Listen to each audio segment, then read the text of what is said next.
Dito ay may nakalaban akong trash talker na Lucas. Kitang-kita nyo naman na trina-trash talk niya yung mga kasama niya. Hindi naman masama na pagsabihan niya yung mga kakampi niya pero grabe talaga itong ginagawa niya. Hindi naman natin maiiwasan na may mga ganito talagang klaseng mga player, malay natin loose streak lang siguro siya kaya nasabi niya ito.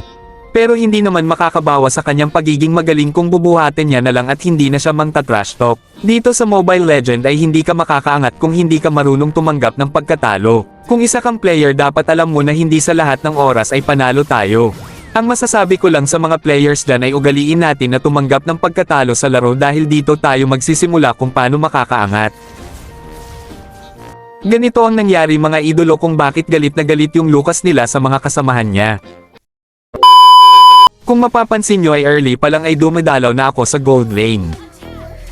Ganito kasi yung nangyari, na first blood ako sa lane ko at ibig sabihin nun ay nakalamang yung ka-lane ko.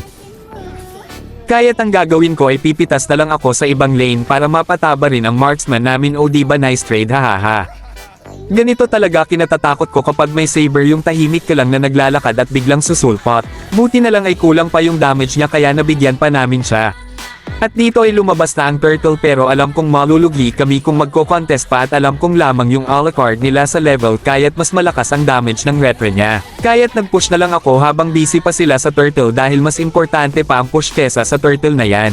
Dito ay nakita ko na kunti na lang ang buhay ni Naruto pero ang hindi ko alam ay marami pa pala siyang naiipon na chakra kaya't malapit pa niya akong mabigyan.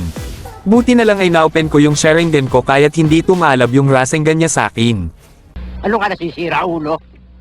At lumabas na nga yung unang First Lord kaya't kukunin sana namin ito.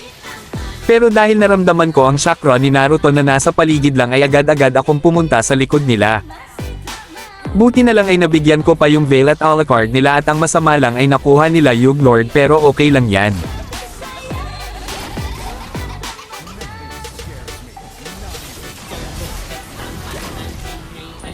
Dito ay nakita ko na may nangyayaring digmaan sa mid.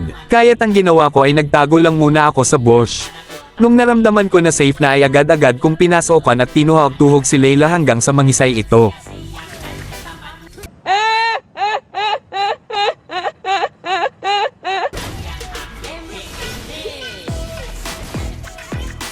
Dito ay magsasegue lang sana ako pero nagulat ako sa ginawa ng saber nila dito. Sobrang sakit na one hit lang yung zilong ko hahaha. You tripping, bro. You tripping. Gago! Dahil na one hit tayo ni Saber kanina ay hindi ako papayag na hindi ko makakamit ang aking hustisya. Kaya't ilalagay ko sa aking mga kamay ang batas para makamit ko ang aking inaasam na hustisya. Huwag mong subukan. Masisira ang buhay mo.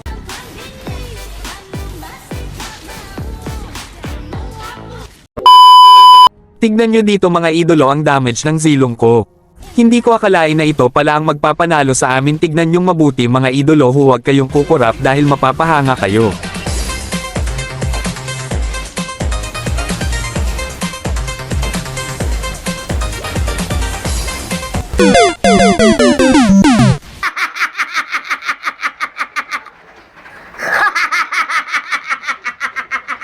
One minute, 37 seconds later.